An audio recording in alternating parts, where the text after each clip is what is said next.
और 4-5 लोग अभी भी ब्रिज के अंदर फंसे हैं। ब्रिज का जो भाग पानी में गिरा है उसमें।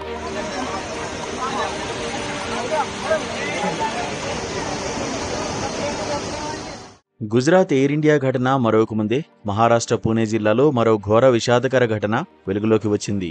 ఇంద్రయాని నదిపై ఉన్న ఓ వంతెన కుప్పకూలడంతో 6 వ్యక్తులు మరణించగా మరో 25 మంది గల్లంతయ్యారు.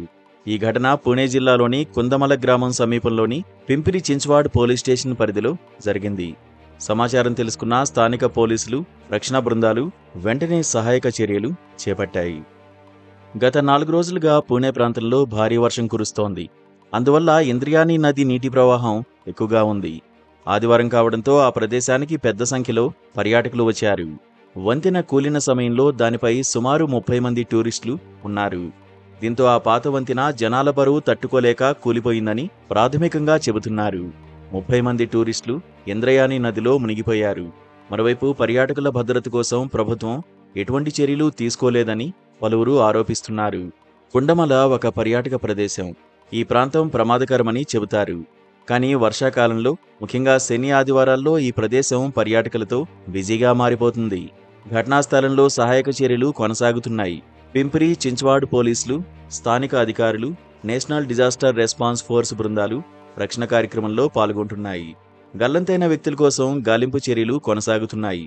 గాయపడిన వారిని సమీపంలోని ఆసుపత్రులకు తరలించారు. మహారాష్ట్ర ప్రభుత్వం ఈ ఘటనను సీరియస్గా తీసుకుని వెంటనే సహాయక చర్యలను ముమ్మరం చేయాలని ఆదేశించింది.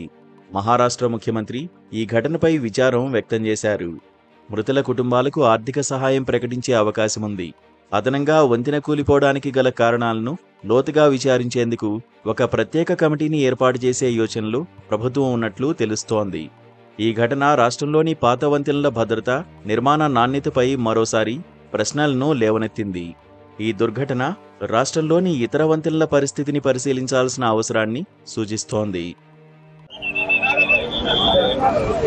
और 4-5 लोग अभी भी ब्रिज के अंदर फंसे हैं। ब्रिज का जो भाग पानी में गिरा है उसमें।